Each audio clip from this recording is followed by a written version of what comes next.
L'Associazione Volontariato Amici per Santa Cecilia organizza la quarta festa dell'agricoltura Piana del Sele 2013, dal 20 al 28 luglio presso l'area parrocchia di San Nicola in San Vito del Sele.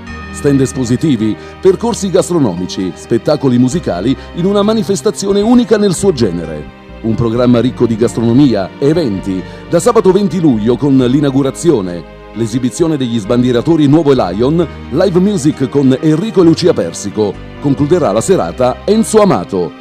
Domenica 21, raduno e benedizione dei trattori. Seguirà l'esibizione Scuola di ballo Eboli Dance Latin Team.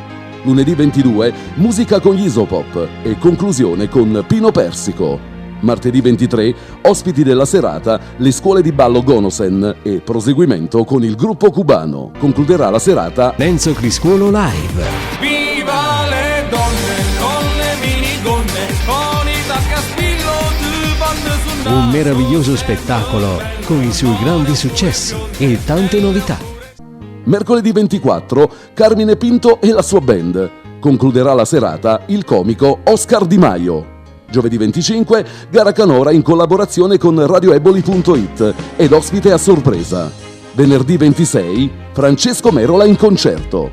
Sabato 27, gruppo folk popolare. Domenica 28, le premiazioni della Gincana e conclusione con l'animazione dei Music Master e Fuego Latino. E gran finale a sorpresa.